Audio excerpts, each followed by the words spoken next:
있는 것 같긴 한데. 빨리 가서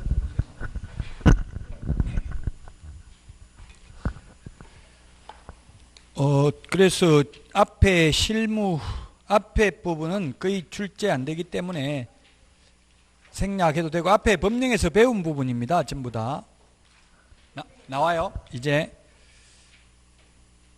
356 중개업 경영도 이거 시험에 거의 안 나옵니다. 10년 동안 나온 적 없고요. 바로 364페이지부터 하겠습니다. 364페이지부터. 그 앞에 부분은 경영 같은 거 이거 어떻게 하면 돈 많이 버냐 이런 거는 논란의 여지가 있잖아요. 그거는 사람 생각하기에 따라 다르니까 시험에 거의 안 나오고요. 이제 364페이지부터 맨 위에 보니까 두세 문제 출제된다고 돼 있죠. 364페이지 중개대상물 확인설명서 작성 등, 여기서부터가 중요합니다. 그러면 확인설명은 언제 해야 됩니까? 확인설명은 미리 설명해야 되죠. 이것도 앞에 법령에서 다 했던 겁니다. 계약 성립되기 전에 설명은 해야 되고요. 설명서 작성은 계약 성립되고 나서 계약 성립과 동시에 계약서 작성 시에 확인설명서를 작성합니다. 자, 그러면 이렇게 확인설명서 작성하려면 먼저 확인설명을 해야 되겠죠. 그 확인설명은 365페이지 공부를 통해서 조사하는 경우도 있고요. 그 다음에 현장 답사를 통해서 확인하는 방법이 있고, 의뢰인한테 물어보는 게 있습니다. 그 세 개 중에서 뭘 해야 될까요? 가급적이면 세 가지 방법을 다 하는 게 좋습니다. 예, 우리 교과서는 그 372에는 또 현장 조사가 있어요. 가장 1차적으로 의뢰인한테 물어보고, 그리고 의뢰인한테 물어본 내용이 공부하고 일치하는지 확인하고, 또 한 번 현장 답사를 하고, 세 가지를 다 병행하는 게 좋다. 그래서 실무에는 뭐뭐만 하면 충분하다, 족하다, 이거는 대체로 X입니다. 여러 가지를 병행하는 게 바람직하다. 공부는 그 맨 밑에 표에 보니까 이게 다 이제 다른 법에서 배우는 거예요. 등기법에서 배우죠. 표제부, 갑구, 을구가 있는데, 표제부가 있고 그 다음에 갑구, 을구가 있습니다. 표제부는 그 부동산의 표시사항이 나타나고요. 그 다음에 갑구는 소유권에 관한 사항이 나타나고, 그 다음에 을구는 소유권 외의 권리관계가 나타납니다. 소유권 외의 권리관계. 그래서 시험에 가압류 가처분 등기를 확인하려면 갑구 봐야 되는가 을구 봐야 되는가 시험에 나왔어요. 답은 해당구 상란을 봐야 됩니다. 갑구 을구 모두 다 봐야 됩니다. 소유권에 대한 가압류를 하면 갑구, 제한물권에 대한 가압류는 을구를 봐야 된다. 이런 게 실무시험에 출제됐습니다. 전세권 가압류는 을구 봐야 되겠죠. 예, 그래서 토지대장이 있고요. 토지대장은 면적, 지목 이런 건 토지대장 봐야 되겠고요. 그 다음에 366페이지 지적도 임야도는 도면이니까 지적도 임야도는 도면입니다. 지적도 임야도는 어떻게 되어 있어요? 지적도 임야도는 지번이 나와 있고요. 지번, 그 다음에 도각선, 그 다음에 경계 이런 것만 나와 있고요. 그 다음에 지목, 전, 원, 차, 장 이렇게 지목, 부호, 약호로 표시되어 있고요. 소유자가 누군지 알 수 없고 면적이 얼마인지도 알 수 없습니다. 지적도 임야도에는. 그 다음에 건축물 대장을 통해서 건축물의 표시사항을 확인하면 되겠고요. 그 다음에 토지이용계획 확인원이라고 되어 있는데 확인서죠. 확인원을 제출하면 확인서를 발급해 줍니다. 민원인이 확인원을 제출하면 그 시장군수구청장이 확인서를 발급해 주죠. 그 토지이용계획 확인서를 통해서 용도, 지역, 지구, 구역 등을 확인하면 되겠습니다.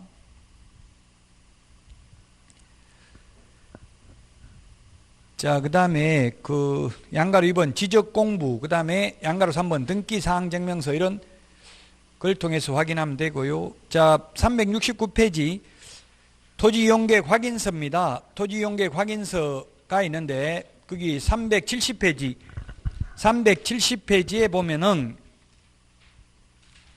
2번 맨 뒤에 밑줄 치십시오.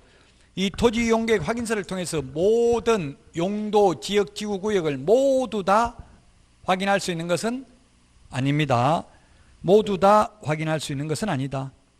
즉 철도보호지구나 학교, 환경, 위생, 정화구역 같은 것은 토지이용계획 확인서에 나타나지 않습니다. 약 350개의 용도, 지역, 지구, 구역이 있는데 그 중에서 10개 정도는 나타나지 않습니다. 모두 확인할 수 있다. X로 한번 출제된 적이 있습니다.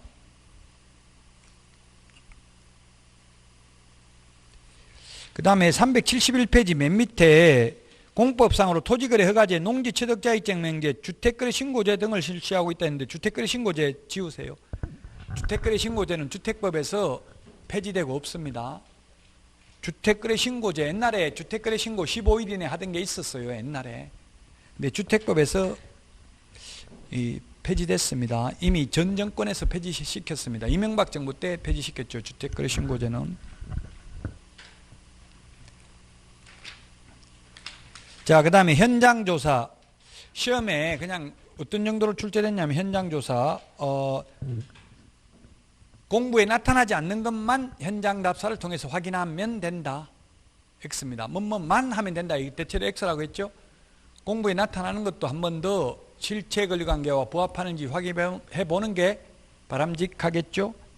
근데 저도 이게 현업에 있을 때 매물, 이제 아파트 같은 거 이런 거 매물 나오면 제가 실장으로 근무할 때 사장한테 가매물 좀 확인하고 오겠습니다 하니까 짜증내더라고요. 뭐 또 어디 가서 나가서 무슨 짓거리 하고 돌아다니려고 나가냐 이렇게 하더라고요. 왜냐하면 그 아파트 다 똑같은데 왜 가보려고 하냐 이렇게 이야기하더라고요.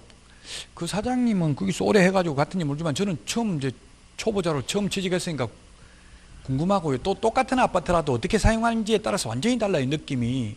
그 보고 싶더라고요. 그 보러 간다고 하면 손님들은 별로 싫어하잖아요. 왜냐하면 내놨는데 적극적으로 와서 보겠다고 하면 오히려 좋아하더라고요. 보통 아파트는 남자가 오면 싫어해요.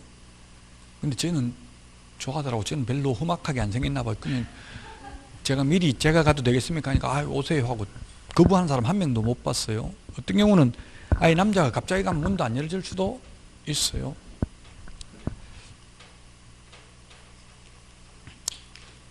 자, 그 다음에 법정지상권이 있는데 그 374페이지 법정지상권 이게 작년에 출제되긴 했습니다. 법정지상권. 근데 공인중개사법에는 아마 올해 또 나올 확률은 극히 희박합니다.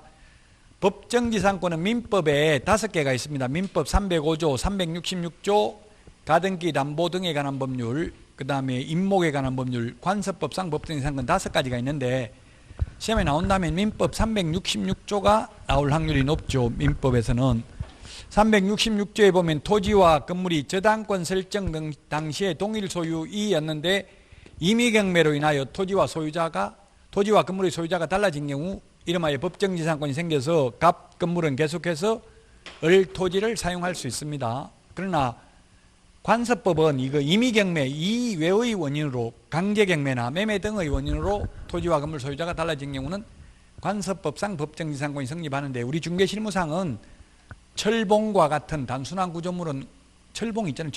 철봉 같은 거는 관서법상 법정지상권이 성립하지 않는다라는 판례가 있고 시험에 나온 적은 있습니다. 법정지상권, 지상권이라는 게 뭡니까? 지상권, 땅 위를 사용할 수 있는 권리를 지상권이라고 부르고 지상권에는 약정지상권이 있고 법정지상권이 있습니다. 법정이라는 말은 법령의 규정, 법률의 규정에 있는 지상권을 말합니다. 약정지상권 설정 계약하는 사람이 있어요, 없어요? 현실적으로 거의 없죠. 약정지상권은 최단기 존속기간이 얼마입니까? 경고한 건물은 30년, 목조 건물은 15년, 공작물은 5년이죠. 최단기가 그 저보고 경고한 건물 이거 지상권 설정 계약하자고 하면 앞으로 30년간 하자고 하면 저는 한국 경험 생명표에 하면 30년 살 수가 없어요. 그 전에 죽을 확률이 90% 이상이라고요. 못합니다, 저는. 그러면 하는 사람이 아무도 없다고. 누가 30년 동안 땅을 사용하도록 해주는 사람이 거의 없죠. 그래서 시험에 거의 안 나옵니다. 약정지상권은.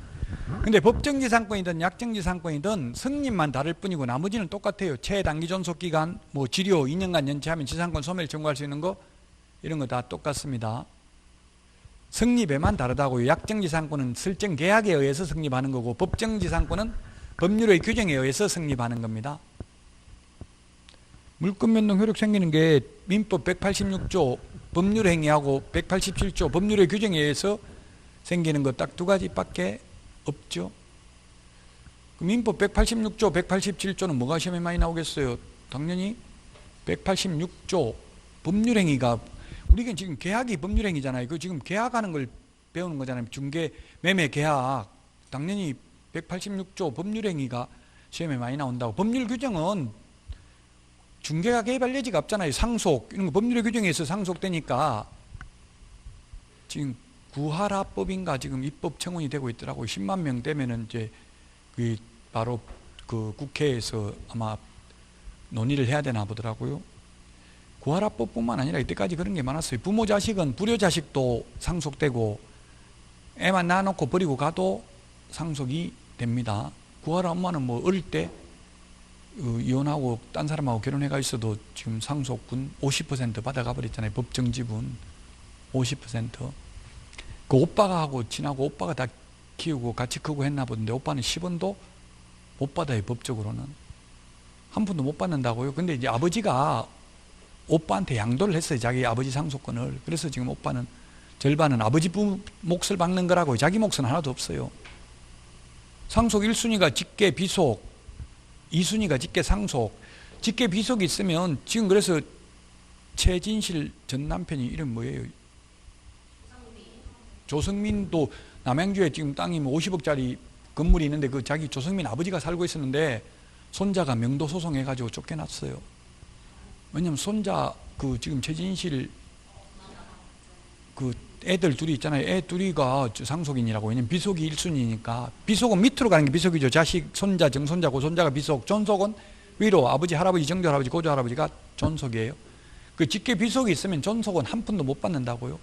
직계 비속 1순위, 2순위가 직계 존속, 3순위가 형제자매, 4순위가 사촌 이내의 반계 혈족이에요. 그 1순위 있으면 2순위는 한 푼도 못 받는다고. 우리 경매 배당도 마찬가지. 1순위가 받아가고 남는 거 있으면 2순위 주는데 이거는 남는 거 없어. 상속은 무조건 다 받는 거예요. 남는 거 없이 그냥 1순위가 끝이에요. 1순위 자체가 한 명도 없어야 2순위가 받는다고요. 물론 배우자는 1순위, 2순위하고 같이 받아요. 그러니까 여러분들이 돈 많은 사람하고 결혼했으면 빨리 아기부터 가져야 되죠. 그럼 100% 다 상속받는다고요. 아기 없으면 부모하고 배우자하고 반반 나눈다고요. 물론 배우자가 1.5지 반보다는 조금 더 받습니다만 1.5가 되지만 그 아마 그 조성민 씨 그 아버지도 씁쓸할 것 같아. 손자한테 명도소송, 물론 손자가 한 건 아니고 그 손자의 법정 대리인 외할머니가 명도소송을 했긴 했겠지만 물론 뭐 외할머니가 직접 소장 작성 안 하고 변호사한테 그냥 맡기면 되지만 그 제 생각에는 그 할아버지 살아 계실 때까지는 그냥 계속 조성민 결혼하기 전부터 그 거주했대요. 그 건물에. 그 20년이나 거주했는데도 그렇게 내쫓아야 되나 하는 생각은 들더라고요. 지금 돈이 없는 것도 아니고 지금 재산이 200억이 넘는다더라고. 최진실 씨 재산이, 상속받은 재산이. 연예인들은 200억 별로 많지도 않아요. 이병헌이는 그 옛날에 드라마 하나 나오고 100억 받았더라고요. 광고비까지 다 합하니까 100억인데.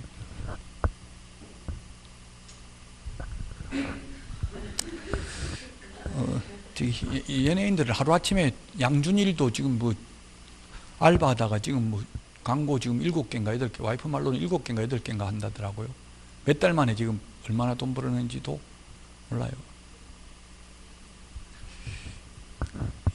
양준일 누군지 모르면 치봐요. 뭐 리베카 이런 거 부르는 사람이 있어요.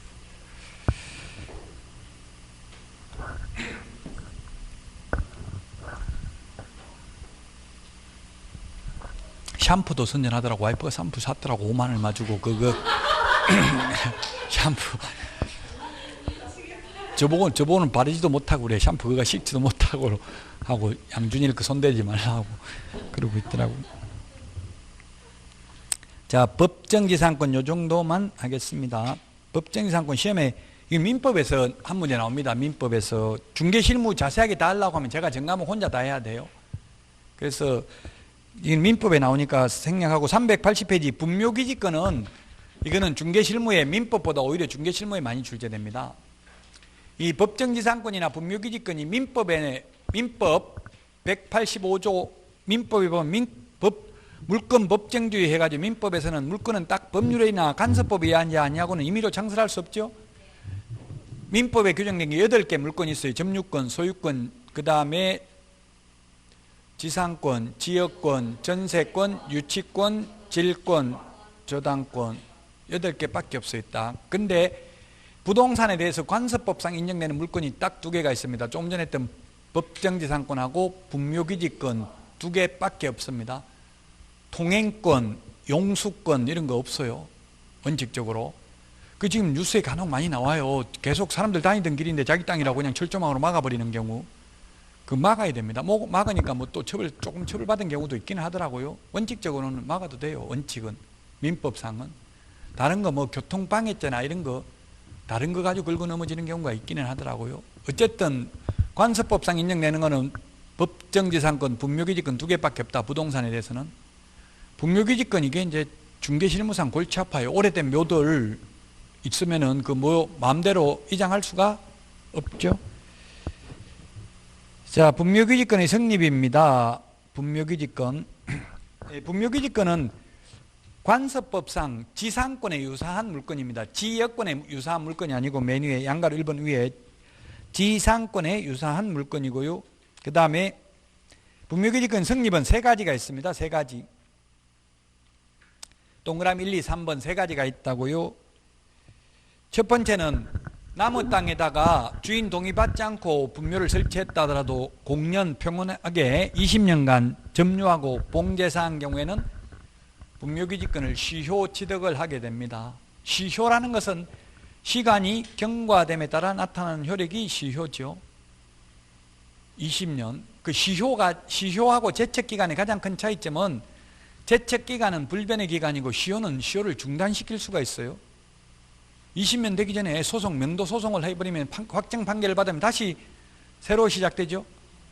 그게 차이점이라고요. 시효하고 제척기간의 차이점은. 그 다음에 381페이지 맨 위에 동그라미 2번 이게 이제 중개실무상 중요하죠. 땅을 팔면서 묘를 이장한다 안 한다 아무 말 안 하면 분묘기지권이 생긴다고요.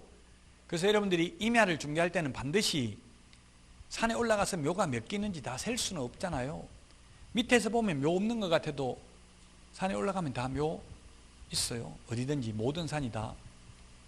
근데 물론 명산에는 묘가 없더라고요. 명산에 명당자리 없다 이런 격언이 있어요. 한라산, 설악산, 덕유산, 백두산 이런 데 묘 없더라고요. 그깟 꼭대기까지 묘 가지고 가질 수도 없어요. 사람은 죽으면 엄청나게 무거워요. 10명이 들어도 엄청나게 무겁다고요. 왜 그런지는 모르겠어요. 진짜 무겁기는 무겁더라고요. 그러니까 산 꼭대기까지 상여매고 올라가기가 쉽지가 않아요. 또 그 꼭대기에는 명당자리가 아니에요. 풍수지리적으로도. 그래서 계룡산 꼭대기 이런 데는 없어요. 묘. 그런데 말고 야산에 있잖아요. 묘 다 있어요. 조그마한 산은. 야산이 개발이 가능한 땅 가치가 있는 땅이잖아요. 그 산 꼭대기에 있는 땅은 개발을 못하니까 땅값도 비싸지 않죠. 제가 사는 아파트도 바로 조금만 한 10m는 아닌데 한 100m만 가면 묘 있어요. 100m도 아니다 한 50m 정도. 그 대한민국에 있는 묘는 지금 거의 99.99% 다 불법입니다. 이게 장사 등에 관한 법률, 즉 분묘기지권이 아니고 장사 등에 관한 법률이 시행된 이후에 설치된 묘는 100%는 좀 과장된 거고 99.99%는 거의 불법입니다.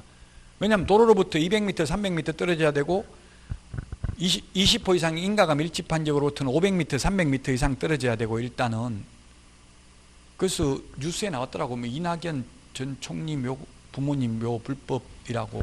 근데 저희도 원희룡 지사 묘도 불법이고 경상남도 지사 묘도 불법이고 옛날 역대 대통령 후보 묘 다 100% 불법이었어요. 왜냐하면 이게 근데 그분들이 사실은 몰랐을 가능성이 많아요. 이게 장사 등에 관한 법률을 공부하는 사람이 별로 없잖아요. 장사 등에 관한 법률에 의하면 저도 제 부모님들 묘 다 불법이에요. 그 시골 사람은 다 알고 있더라고요. 제가 모시고 있다가 이제 돌아가셔서 시골에 선산에다 모시려고 하니까 마을 주민들이 불법인 거 알고 있죠. 그러더라고요. 그래서 500만 원 주고, 청년에 500만 원, 분유에 300만 원 이렇게 주고, 안 그러면 들어오지도 못하더라고요. 동네로.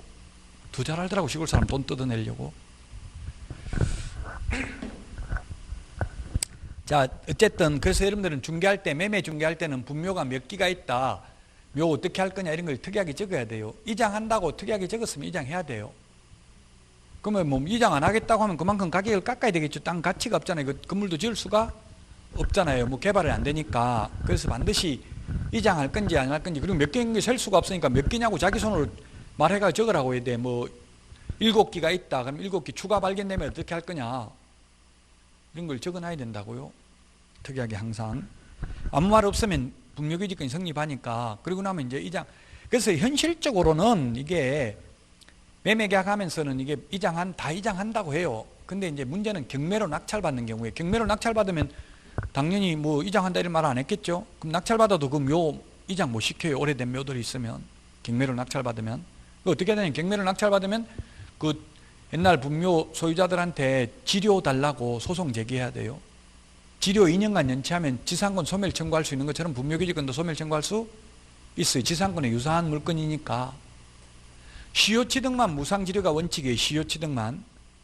시효취득만 무상지료가 원칙이라고요.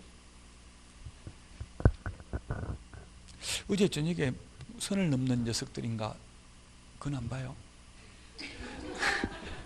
그 보니까 서오능 나오더라고. 서오능, 동구능, 서오릉, 그 조선시대 묘 지금 서울에 서오릉이라고 있는데요. 고향시인데 거기 보니까 장희빈 묘도 나오더라고. 이천에 있다가 광주인가 경기도 광주인가 있다가 뭐 69년도에 옮겼다더라고요. 벌써 옮긴 지 50년 됐어요. 장희빈 묘도. 숙종 옆에 그 여자들 많이 있더라고요. 3명 있고 장희빈까지가 4명이나 옆에 있더라고 묘가. 숙종은 인현왕후하고 같이 묻혀 있더라고 2개.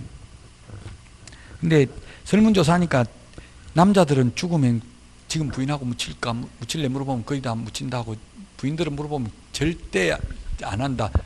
다시 태어나도 같이 살 거냐 물으면 안 한다더라고요. 왜 그런지는 모르겠어요. 아마 남자들은 많이 다른 여자들을 많이 봐서 별 여자 없다는 걸 알고 그냥 그대로 산다고, 여자분들은 경험이 없어서 혹시나 딴 남자 하면 더 좋을까 싶어서 그러는 것 같아요. 자, 그 다음에 동그라미 3번입니다. 동의입니다. 동의. 땅 주인 동의받고 분묘 설치하면 역시 분묘기지권이 성립합니다. 저도 우리 시골에 그 선산이 많이 있는데 보니까 남들이 그냥 말 안 하고 새벽에 갖다 묘 설치하고 이런 게 많더라고요. 우리 산에다가.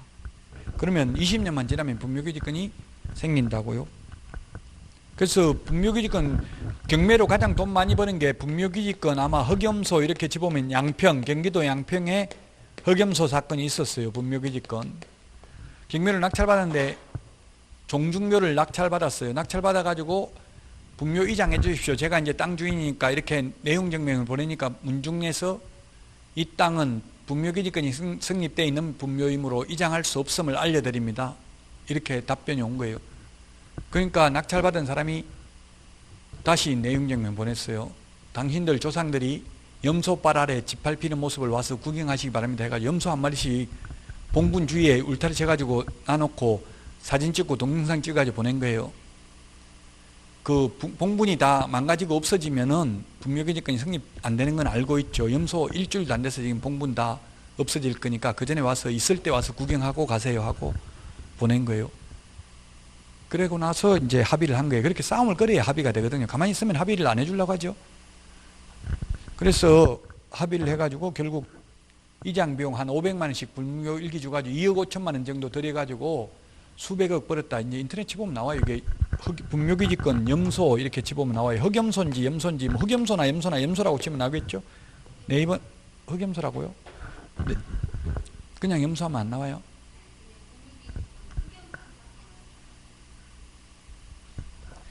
예, 우리나라에서 돈 최고 많이 번 사건입니다. 이게 원래 부동산 학개론의 위험과 수익률은 비례한다고 돼 있죠.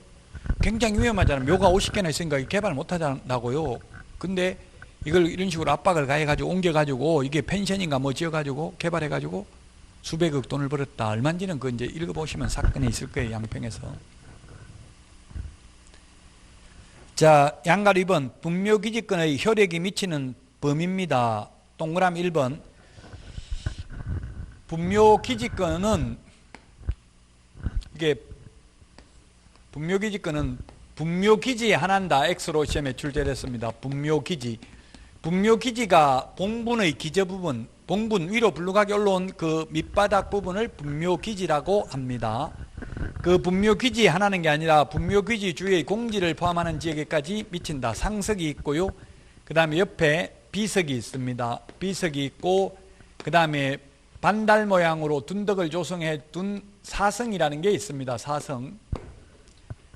시험에 사성까지 분묘기지권의 효력이 미치냐 안 미치냐 시험에 출제됐습니다. 미칩니까? 미칩니까?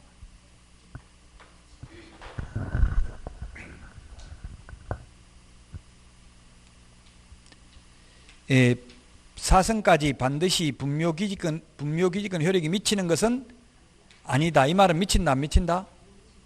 미칠 수도 있고 안 미칠 수도 있다는 뜻입니다. 반드시 미치는 것은 아니다. 그러니까 안 미칠 수도 있다는 이야기예요. 미칠 수도 있지만 너무 넓으면 안 미칠 수도 있다는 이야기. 사회 통념상 판단합니다. 지금 현재 장사 등에 관한 법률은 개인 묘지는 30제곱미터 이하입니다. 지금 설치하는 것은. 그러나 옛날에 설치된 분묘기지권은 꼭 30제곱미터까지만 분묘기지권이 인정되는 것은 아니다. 그보다 더 넓게도 인정될 수도 있다는 이야기예요. 딱 면적이 얼마라고 구체적으로 말할 수는 없다. 사회 통념상 판단해야 된다 이 말입니다. 범위는 한마디로 말하면. 그 다음에 양가로 2번 분묘기지권의 귀속은 제사 주재자인 종손에게 전속되는 권리입니다. 종손에게 전속되는 권리다. 전속이면 전적으로 속하기 때문에 차남한테는 분묘기지권이 없다는 이야기입니다. 종손에게 전속되는 권리이다. 자, 양가로 4번 한계입니다. 한계. 동그라미 1번 가묘, 평장, 암장은 인정되지 않는다. 가묘는 뭡니까? 저도 시골에 가보니까 가짜묘 미리 명랑자리 잡아놓은 경우가 있더라고요. 그런 경우는 분묘기지권이 인정되지 않는다. 묘를 조금 적게 해놨더라고. 남편 묘보다 작게. 그래서 저는 저거 누구 묘인데 모르니까 나 죽으면 들어가려고 이렇게 하더라고요. 그렇게 미리 만들어 놓은 경우도 있더라고요. 그런 가묘, 가짜묘는 안 됩니다. 근데 유발, 시신 등이 매장되어 있어야 됩니다. 유발이 뭡니까? 유발만 묻혀 있어도 분묘기지권 인정돼요. 유발이 죽은 사람 머리카락, 죽은 사람 발모가지 뭐냐고. 유발이 뭐냐고요? 아가 아니라 유발이 죽은 사람 발이 유발이냐고, 죽은 사람 머리카락이 유발이냐고요. 머리카락 트럭발자예요. 신체 발부는 수지 부모라. 트럭도 부모한테 받은 거기 때문에 손대면 안 된다 이런 말이 있죠. 그래서 머리카락, 죽은 사람 머리카락 미쳐져 있어도 분묘기지권 인정돼요. 예를 들면 비행기 추락했거나 배 침몰했으면 뼈 못 찾을 수도 있어요. 그러면 머리카락 옛날에 집에 살아있을 때 머리카락 집 방에 보면 있잖아요. 그런 거 묻어놔도 인정된다고. 분묘기지권이. 유발만 묻혀 있어도. 그런 시신이나 유발이나 이런 게 없는 경우는 가면은 인정되지 않는다고요.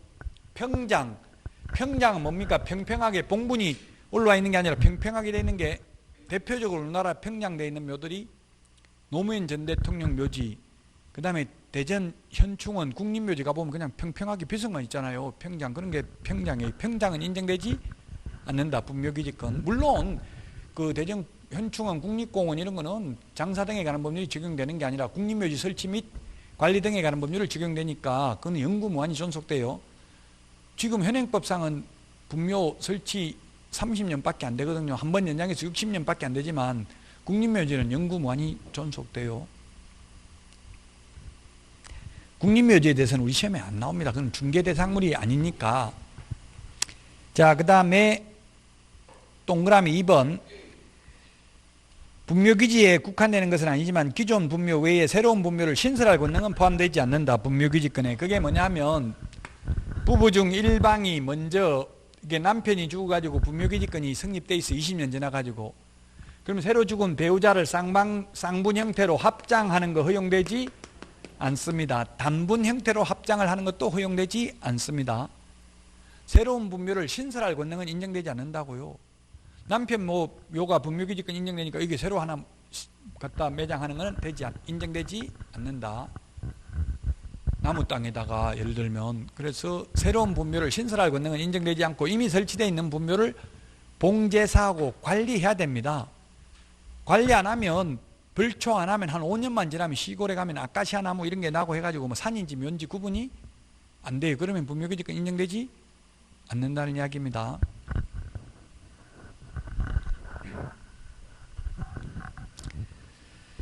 자, 그 다음에 그 동그라미 4번 사성, 맨 마지막에 사성까지 반드시 미치는 것은 아니다 이렇게 돼 있죠. 두 번째 줄에 반드시 사성까지 미치는 것은 아니다 돼 있잖아요. 그 말은 사성까지 미칠 수도 있고 안 미칠 수도 있다. 면적을 정확하게 말하기는 어렵다. 사회 통념상 판단한다는 뜻입니다.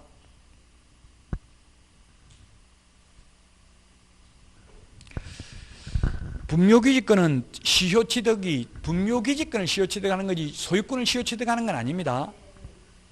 자주점유가 아니라 타주점유입니다. 자주점유라는 말은 자기가 주인이라고 생각하고 점유하는 게 자주점유. 타주점유는 타인이 주인이라고 생각하고 점유하는 것은 시효취득 인정되지 않죠. 소유권 시효취득할 수 없습니다. 전세 20년 살았다고 그 건물 자기 거라고 주장할 수는 없잖아요.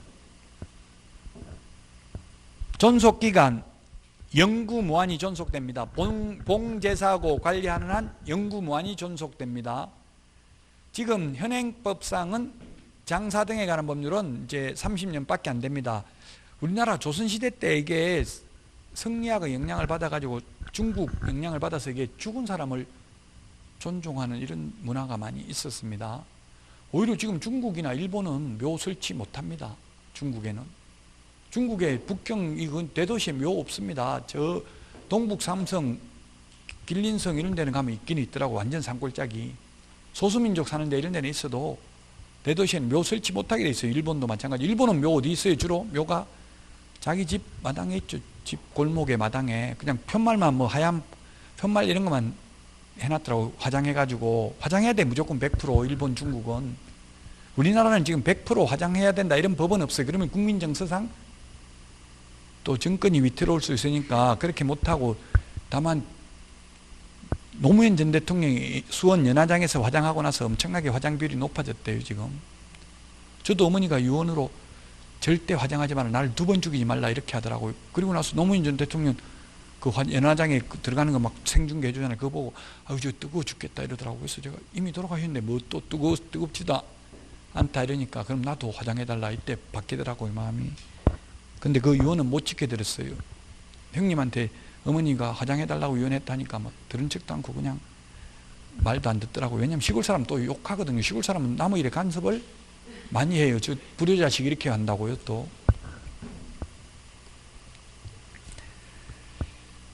자, 그래서 존속기간은 영구무한히 존속된다. 영원히 존속된다.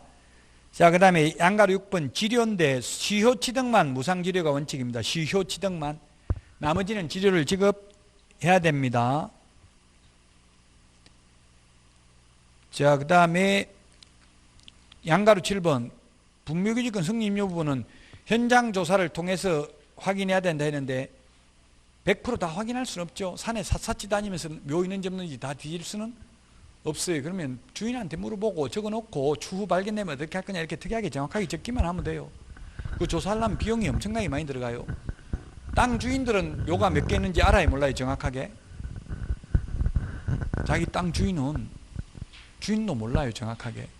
저도 어머니한테 물어봤거든요. 산에 묘가 몇 개 있냐. 우리 조상들 묘는 알겠는데 다른 사람들이 몰래 설치한 게 많아가지고 모르겠다 이러더라고요.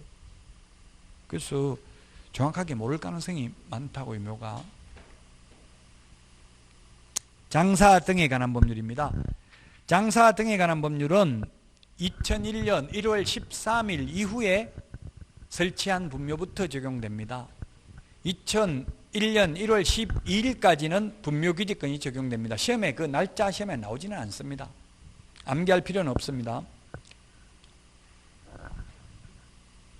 작년에 시험에 출제됐는데 작년에 출제되긴 했어요. 날짜가 직접 나온 건 아니고 2001년 1월 13일 현재 꼭 20년이 되어야 하는 것은 아니고 분묘기지권을 시효 취득하려면 이 시행 당시에는 20년이 안 됐는데 예를 들면 1998년도에 설치했으면 이 당시에는 아직 20년 안 지났잖아요. 그러나 지금 현재 2020년 지금 현재에서 보면 20년 지났죠? 그럼 지금 현재는 분묘기지권 성립됐다는 게 대법원 판례 입장이에요. 그럼 지금 경매로 낙찰받아도 1998년도 설치한 분묘 이장 못한다는 이야기예요. 작년에 시험에 출제됐어요. 이게 대부분 판례예요. 법조문에는 없어요. 분묘기지권이라는 거 판례뿐이고요. 그래서 제가 볼 때는 이게 앞으로는 판례가 변경되어야 할 겁니다. 공개변론이 있었는데 대법원에서 작년에 뭐가 문제냐면 지금 나무 땅에다 묘 설치해놓고 돈 한 푼 안 주고 영원히 사용할 수 있잖아요. 지금 사회 질서에는 조금 부합하지 않는 부분이 있어요. 옛날 전통간섭은 돌아가신 분들 존중하고 또 산에 땅값이 별로 땅 몇 푼 안 하니까 그냥 계속 나무 땅에다 설치해놔도 별 문제가 안 되는데 지금은 개발하면서 땅값이 올라가고 이러니까 이제 계속 다툼이 많이 생기죠. 지금은. 그래서 요즘은 어떻게 하냐면은 그래서 현실적으로는 그렇게 하더라고. 이게 합의가 안 되잖아요. 합의 뭐 얼마 주면 합의해준다 해놓고는 또 나중에 안 해주고 이렇게 한다고 자꾸. 그래서 이게 합의금을 얼마 받으면 된다 이런 거 법에 규정된 거 없어요. 아무리 많이 받아도 상관없어요. 그러면 이게 합의하기가 쉽지 않겠죠. 돈을 무한대로 또 달라고 할 가능성이 많죠. 그래서 현실적으로는 이렇게 하더라고요. 이게 뒤에 가면 절차가 나오는데 이제 명절 끝나고 나면은 주로 이제 추석 끝나고가 주로 많이 하겠네요. 설은 겨울이니까 좀 추우니까 추석 끝나고 나면 산에 묘 있는데 안 가잖아요. 보통 다음 명절 되기 전까지는. 그럼 거기다가 편말 꽂아놓는 묘 앞에 가서 이게 무용고 분묘, 개장, 공고 이렇게 써붙이는 거예요. 편말을. 그래서 묘지 소유자가 주인이 누군지 알 수 없어서 부대기 여기에 써붙인다 이렇게 해놓고 묘지 연고자는 아래 전화로 연락하시기 바랍니다. 핸드폰 번호 적어놓고요. 그 날짜 나오게 해가지고 사진 찍어 놓는 거예요. 이제 사진기에 날짜 나오잖아요. 그래 놓고 신문에 개장 공고네요. 개장 무연고 분묘 개장 공고. 그래 놓고 3개월 지나면 개장 허가 받아 가지고 새벽에 그냥 몰래 포크레인 그 장묘 이장 업체에 주면 알아서 해요. 새벽에. 그러면 그게 개장 허가 받으려면은 원래 그 마을의 주민들 누구 변인지 모르겠다 이런 거 확인서 인후보정 2명 이런 거 뭐 좀 받아야 돼. 주변 마을 사람들한테 누군지 주인이 누군지 찾으려고 노력했다는 거는 좀 어느 정도 갖춰야 되거든요. 그 마을 주민들 그냥 술 한 잔 받아주고 돈 좀 주면 다 해줘요. 그냥 누구인지 모르겠다. 그렇게 해가지고 그 옮겨버리고 그 또 앞에 가서 편말을 써붙여 놨더라고요. 누군지 무연고 분묘라서 몰라서 부득이 개장해가지고 어디다 앉혀놨으니까 찾아가시라 이렇게 해가지고 다시 또 거기 편말 붙여놔요. 그 장묘업체 전화번호까지 적어놔요. 그러면 거의 형사처벌은 안 받더라고요. 현실적으로는 그렇게 해요. 안 그러고는 이장이 거의 불가능하니까. 시험에는 현실적으로 그렇게 하면 된다. 시험에 안 나와요. 근데 중개 실무상 그 원칙이 나오지 시험에 편법을 하는 건 시험에는 안 나오겠죠. 자, 점유 면적입니다. 383페이지 양가를 번 점유 면적. 가장 큰 차이점, 이게 분묘기지권하고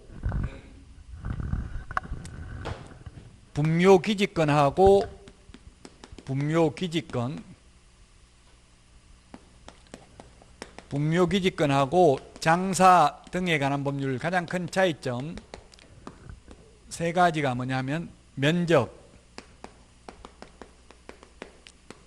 기간, 장소. 이 세 가지가 가장 큰 차이점이 있어요. 분묘기지권은 면적 제한 없다. 사선까지 미칠 수도 있고 안 미칠 수도 있고 정확하게 말하기 어렵다. 기간, 영구 무한히 존속된다. 기간도 없다. 제약이. 영구 무한히 존속된다. 장소, 특별한 제약 없습니다. 규정이 없습니다. 근데 장사 등에 관한 법률은 면적, 개인묘지는 30제곱미터 이하여야 합니다. 가족묘지 100제곱미터 이하, 가족묘지 안에 들어가는 분묘 1개의 점유 면적은 10제곱미터 이하여야 합니다. 합장은 15제곱미터 이하입니다. 면적 제한이 있습니다. 장사 등에 관한 법률은 설치기간도 분묘기지권은 영구 무한히 존속되는데 장사 등에 관한 법률은 30년밖에 매장이 안 되고 한 번 연장하더라도 30년 연장, 최장 60년밖에 안 됩니다. 저도 지금 이게 자연장, 수목장님 이런 거 하는 거 보니까 나무 밑에다가 뼈, 가루, 골분 묻어놓고 60년 사용료를 내더라고요. 최하가 500만 원이더라고요. 500만 원부터 3천만 원까지 달라 하더라고. 그 차이가 뭔지 물어보니까 나무, 등나무, 향나무 좋은 거 쓰면 3천만 원이고 별로 안 좋은 나무 하면은 500만 원이더라고. 나무 밑에다가 그냥 나무 거름되는 거예요. 뼈하고 흙하고 섞어서 묻어야 돼요. 30cm 이상 파고 생화학적으로 분해가 가능한 용기에 담아야 돼요.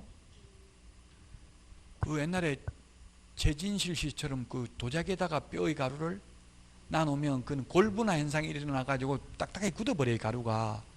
그러니까 어떤 남자가 훔쳐가가지고 그거 끌어안고 자고 이렇게 했잖아요. 그렇게 어쨌든 그래서 흙하고 섞어서 묻어야 된다고. 자연장을 하려면 흙하고 섞으면 빨리 자연으로 금방 돌아가는데 뼈 가루만 나누면 다시 딱딱하게 굳어버려요. 골분화 현상이 일어나가지고. 설치하면 안 되는 장소, 옛날에는 규정이 없는데 지금 장사등에 관한 법률은 지금 좀 있으면 나옵니다만 실제 설치할 때 한 군데도 없습니다. 그래서 지금 100% 장사등에 관한 법률 위반입니다. 2001년 1월 13일 이후에 사망하신 분들은, 또는 그때 사망 안 해도 대권 후보들은 이장을 하거든요. 명당 자리로. 이장을 하면은 100% 위반될 수밖에 없어요. 옛날 역대 대통령 후보들 다 이장했더라고요. 보니까 김영삼, 김대중 전 대통령 전부 다 묘, 조상묘 다 이장했어요. 왜냐하면 우리 풍수지리에 보면 묘자리를 좋은 데 쓰면 후손이 발복을 하고요.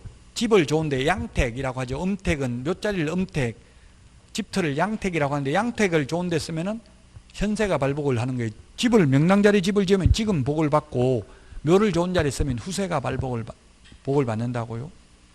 잘못 쓰면 후세가 망할 수도 있어요. 근데 화장을 하면 아무런 탈도 없고 이익도 없어요. 그 화장하는 게 어찌 보면 좋을 수 있어요.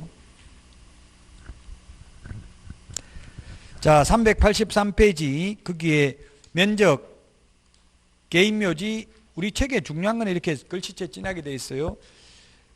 개인묘지는 30제곱미터 초과하지 못한다. 우리 프린트에 지금 30, 이게 다 숫자 35번인가요? 다 정리는 되어 있습니다. 프린트 35번에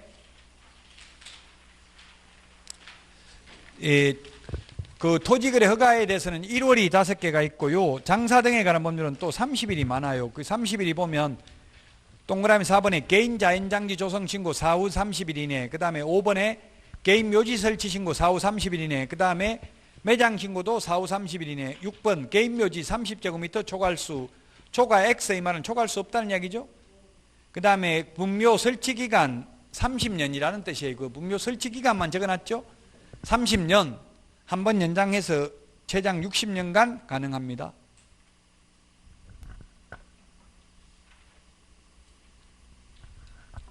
프린터 35번 찾았습니까? 밑줄 치놓으세요. 프린터 5월 달에 다시 프린터 내드릴 겁니다. 지금 수정을 몇 개 해놨어요.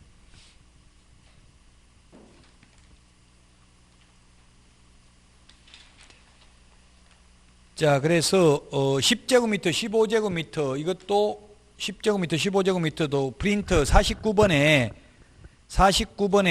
동그라미 7번에 있잖아요. 49번에 동그라미 7번에 있죠. 찾았습니까? 49번에 프린터 동그라미 7번에 있죠. 7번에 있습니다.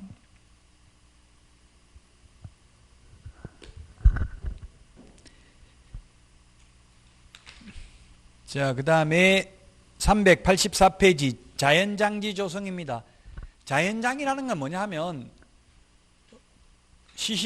유골의 골분, 뼈의 가루를 화초, 잔디 등에 묻어서 장사하는 것을 자연장이라고 합니다. 우리 지금 법에는 그 강에다가 바다에다 뿌리면 불법입니다. 그런 거는 없어요. 법에는. 그 스님들 다비식 하는 거 이런 것도 원래는 안 돼요. 그 법적으로는. 근데 뭐 처벌받은 사례는 없죠. 근데 아무 데서나 화장하면 안 된다고요. 옛날에 우리나라도 보니까 산에서 무슨 개발 사업하고 이러면 시신 막 많이 옮겨야 되잖아요. 그 화장해야 되잖아요. 거기서 바로 화장하는 경우도 있더라고. 그 간이하게. 원래는 그렇게 하면 안 된다고요. 자, 개인 자연장지 조성인데 4후 30일 이내입니다. 4후 30일 이내 신고해야 됩니다. 개인 가족 자연장지 100제곱미터 미만입니다.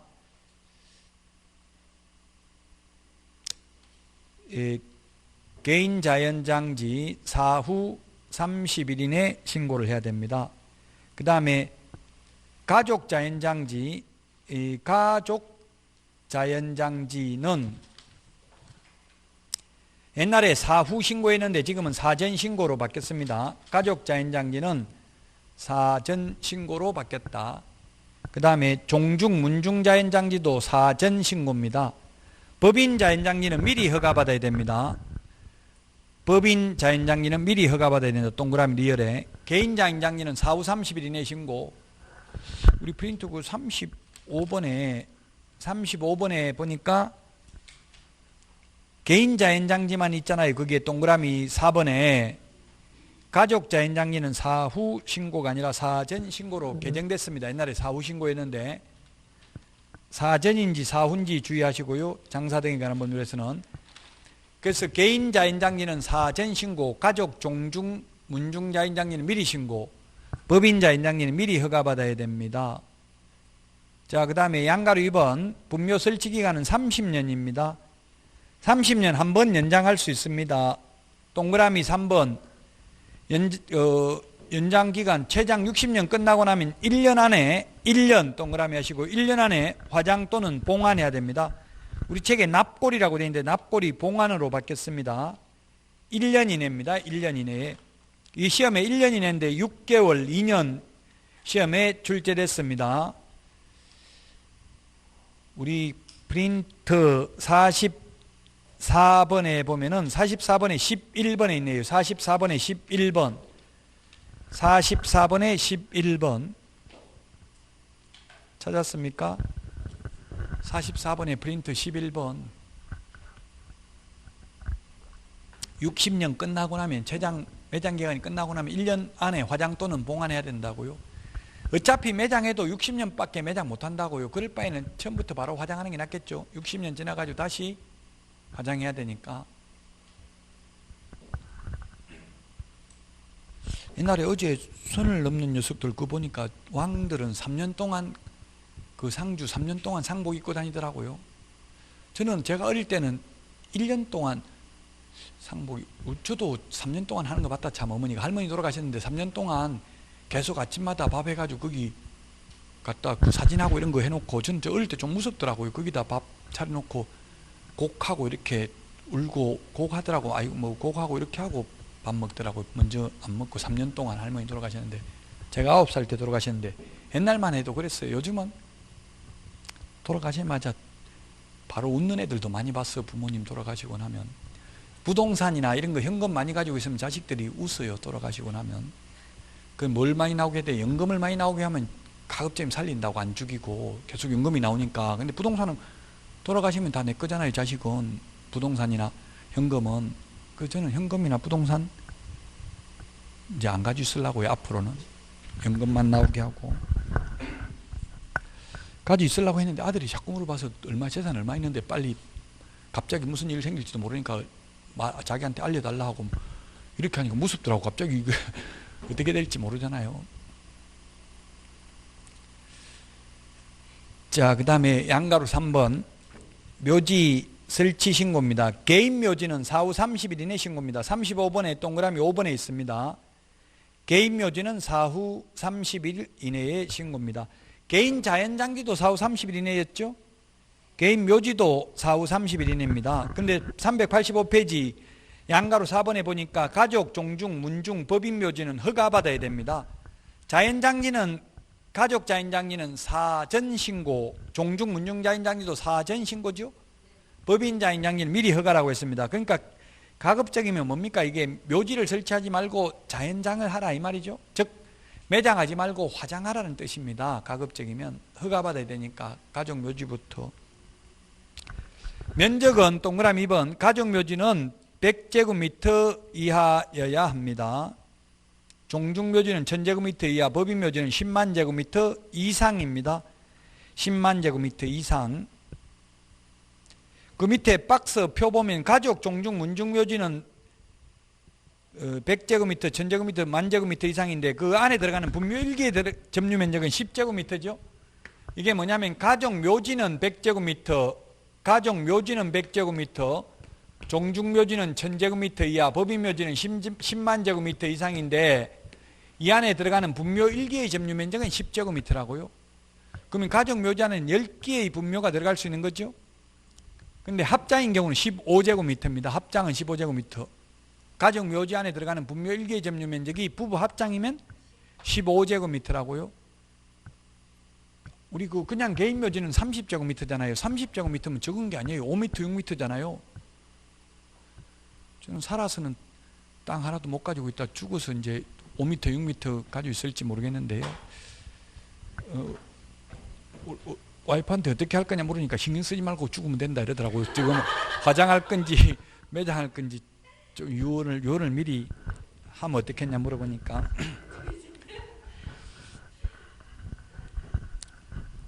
(385페이지입니다) 385페이지 그 박스 받고요. 묘지 양가로 5번에 묘지 설치 금지 지역. 자, 금지 지역을 보니까 동그라미 1번 주거지역, 상업지역, 공업지역 안 되고요. 녹지지역은 되는 것도 있고 안 되는 것도 있다. SBS 세상에 이런 일이 저는 TV조선하고 두 군데서 실제 봤는데 텔레비전에 부인 죽었는데 그 관 옆에다가 굴 뚫고 들어가서 자고 기어 나오는 남자도 봤고요. 또 미리 묘자리 자기 죽을 묘자리에 저녁마다 그 부인은 집에서 자고 자기는 그 묘관 안에 들어가 자고 오더라고요. 산에서 들어가서. 그런 사람도 봤어요. 저 어정문가 어딘가 못 봤어요. 그 다음에 또 어떤 분은 자기 부모 묘를 그 아침 자기 집 마당에다 설치해놓고 그는 SBS에 나왔는데 세상에 이런 일이 아침에 인사하고 저녁에 갔다 와서 다녀왔습니다 인사하고 이러더라고요. 그래서 한번 검색해 보세요. SBS 여러분들이 유튜브나 검색하면 나올 거예요. 그래서 제가 그 시청자 게시판에 불법행위 조장하는 SBS 자폭하라 이렇게 해가지고 글 하나 올려놨어요. 그 불법이라고. 주거지역에는 설치하면 안 된다고. 우리나라에서는. 일본 같은 데는 주거지역 자기 집 마당에다 신사, 일본은 모든 게 다 신이 있다고. 샤머니즘이, 일본에는 종교가 샤머니즘이에요. 이게 모든 게 신사잖아요. 신사. 그게 전부 다 모든 거 나무도 그 신이라고 보더라고요. 오래된 나무 이런 거.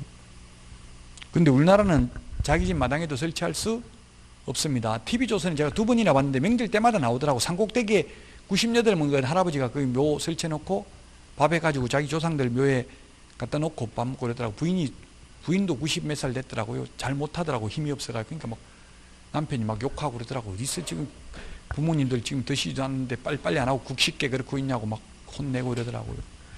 근데 그런 거 불법입니다. 그것도. 왜냐면 그 산에 도로에서부터 지금 이제 나오네. 지금 안 되는 거. 지금 주거지역, 상업지역 안 되고요. 그 다음에 2번 상수원 보호구역 안 되고, 수변구역 안 되고, 수질보전 특별대책지역 안 되고, 접도구역 안 되고, 하천구역, 농업진흥지역, 최종림, 보안림, 요정국유림, 사방지, 군사시설 보호구역, 기타 침수붕괴 우려가 있는 지역 안 되고요. 그 다음에 양가로 6번에 보니까 200m, 300m 이내에 안 된다. 개인묘지, 가족묘지는 200m 이내, 종중, 문중, 법인묘지는 300m 이내에는 안 된다고요. 지금 며칠 전에 뉴스에 나와서 이낙연 아버님, 부모님 묘가 그 동생 밭에다가 설치해놨대. 밭은 도로가에 붙어 있잖아요. 200m 안 떨어져 있다고 누가 신고를 했더라고요. 그래서 이행명령 내렸더라고요. 이행명령을 따르겠다고 하더라고요. 이행명령. 그게 이런 거 위반한 줄도 모를 사람이 많아요. 저는 알아요. 저는 알고도 제 부모님도 묘 위반했어요. 저도 어머니 돌아가신 지 한 5년 됐는데 저는 이거 알고도 형제간이 9명인데 제 말 듣는 사람 아무도 없어요. 형님한테 말해도 들은 척도 않고 그냥 자기들 마음대로 다 해버리더라고요. 그래서 다 위반했어요. 이거 500m, 300m 개인묘지, 가족묘지는 200m, 300m 떨어져야 된다고. 동그라미 이번에 보니까 300m, 500m인데요. 20% 이상 인가가 밀집한 지역으로부터 또는 학교, 공중이 수시로 집합하는 시설로부터는 개인 가족묘지는 300m, 종중, 문중묘지는 500m 이내입니다. 이러면 진짜 설치할 데 없습니다. 직선거리로 500m 해버리면 저 산꼭대기나 가능한데 산꼭대기는 또 명당자리가 없다고 했죠. 그러면 아예 전부 거의 100% 불법이라고 보면 돼요. 우리나라에 2001년 1월 13일 이후에 설치한 모여도는. 그래서 이걸 한마디로 말하면 그냥 매장하에서는 아니 되고 화장하에 한다 이렇게 하면 끝이에요. 근데 그렇게 하면 국민들 지향을 우려해서 이렇게 법을 자세하게 다 보면 전부 다 결국 설치할 데가 없다는 이야기예요. 자, 그 다음에 386페이지 무연고 분묘의 처리입니다. 아까 이야기했잖아요. 제가 개장 공고 허가받아서 개장이 가능하다고 했죠. 개장 허가받아서 가능하고요. 그 다음에 매장, 화장, 개장은 매장, 화장, 개장을 한 자는 30일 이내에 신고해야 된다 했는데 이건 조금 잘못됐네요. 매장만 4후 30일 이내고요. 매장만. 화장, 개장은 미리 신고해야 됩니다. 화장, 개장은 미리 신고다. 화장, 개장은 미리 신고고요. 화장이나 개장은 미리 신고해야 되고 매장만 4후 30일 이내 신고입니다. 우리 프린터 그 35번에 있잖아요. 35번. 35번에 보면은 매장 신고만 4후 30일 이내 신고입니다. 매장 신고만 4후 30일 이내 신고가 되겠습니다. 개장이나 화장은 미리, 개장을 하려는 자는, 화장을 하려는 자는 미리 신고해야 됩니다. 화장 그냥 안 해줘요. 화장을 마음대로 해주는 게 아니죠. 사람 죽으면 화장해놓고 신고하면 되는 게 아니라고요. 화장은 반드시 그 의사 사체 검안서가 있어야 됩니다. 의사들이 그 살인사건 이런 거는 의심스러우면 거기다 사망 원인을 적는다고요. 그럼 자연사가 아닌 것처럼 적어 놓으면 수사기관이 수사를 할 가능성이 많죠. 그러면 화장 못 합니다. 그 바로. 그리고 또 사람 죽으면 24시간 이내는 화장하면 안 되죠. 화장뿐만 아니라 24시간 이내에 매장해도 안 됩니다. 죽고 나면. 왜 몰래 죽여가지고 갖다 매장해 버릴 수도 있잖아요. 24시간 이내는 다시 살아날 수 있기 때문에 절대로 매장도 안 되고 화장도 안 돼요. 그래서 저도 어릴 때 보니까 돌아가시면 입관을 하루 지나야 입관을 하더라고. 돌아가시면 관에다 넣는, 관에 넣어버리면 못 나오잖아 이제. 그러니까 처음에 하루 동안은 관에 안 넣어요. 왜냐하면 살아날 수도 있기 때문에 하루 지나야 입관이 된다고. 24시간 지나야. 저는 아버지 돌아가셨을 때 못 봤어요. 제가 아버지는 오래됐는데 한 25년 정도 되는데 못 봐가지고 하루 늦게 갔어요. 하루 늦게. 애도 어리고 지금 100일도 안 되고 이렇게 해가지고 와이프가 시골에 가면 차에서 뛰어내리겠다고 해가지고 못 가고 그냥 하루 있다가 갔는데 어쨌든 그래가지고 그때 하루 지나서 가도 그게 하루 지나면 사람이 몸이 딱딱해지죠. 근데 좋을 때까지 기다리고 있다고 몸이 그냥 사는 사람처럼 물렁물렁 하더라고. 그래서 지금 가슴 아팠는데 어쨌든 하루 지나야 입관도 가능하고 화장도 가능하다고요. 자, 그 다음에 통보입니다. 동그라미 2번에 통보. 통보 그 3개월이라고 있잖아요. 3개월 이상. 3개월 이상 기간을 정해서 그 뜻을 분묘 설치자 연고자에게 아까 제가 이야기했잖아요. 편말 붙여놓으라고 했잖아요. 묘 앞에다가 3개월 이상. 그 통보할 수가 없으면 그때 붙이는 수밖에 없잖아요. 사람이 어디 있는지 모르니까. 3개월 이상 통보를 해야 되고요. 그 다음에 신문에 이제 개장 공고 내야 됩니다. 3개월 이상. 그래야 통보할 수가 없으니까. 자, 그 밑에 386페이지 벌칙은 시험에 나온 적 없어요. 우리 공인중개사법 벌칙도 다 못 외우니까 이거 장사 등에 관한 법률은 암기하지 마시고요. 부동산 거래 신고 등에 관한 법률은 바뀐 거는 좀 해야 된다고 했죠. 3천만 원 이하의 가태료 신설된 거는 해야 됩니다. 그리고 30일 이내 해제 신고하지 않는 경우 500만 원 이하의 가태료 그런 건 좀 기억을 해야 되고요. 법정저당권도 시험에 나온 적은 없습니다. 공인중개사법의 387페이지 한 번만 읽어보고 넘어가겠습니다. 토지 임대인이 변제기를 경과한 채후 2년 차임 채권에 의해서 그 지상에 있는 임차인 소유의 건물을 압류한 때는 저당권과 동일한 효력이 있다. 그 결과 압류 등기를 한 때에는 법정저당권이 성립한다. 이건 토지 임차인 때문에 있는 거예요? 임대인 때문에 있는 거예요? 누구를 보호하려고? 임대인을 보호하려고 있는 거죠. 기료를 안 내는 거예요. 지금 이 토지 임차인이 토지를 임차해가지고 거기다가 건물을 지어가지고 임차인이 돈 벌고 있으면서 지료를 안 주는 거예요. 그러면 토지 임대인이 변제기를 경과한 채후 2년 차임채권에서 그 임차인 건물을 압류하면 저당권을 설정한 것으로 본다고요. 안 그러면 차임을 떼일 가능성이 많잖아요. 임대인을 보호하기 위한 제도입니다. 토지 임대인. 시험에는 거의 안 나옵니다.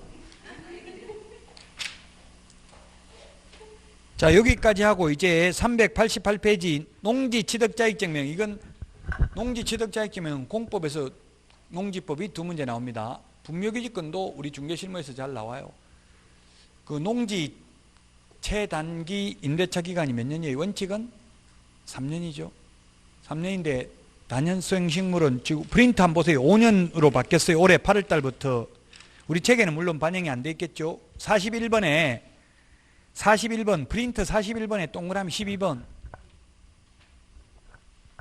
단연생 식물 재배지 농지 임대차 기간은 최단기가 5년이라고요.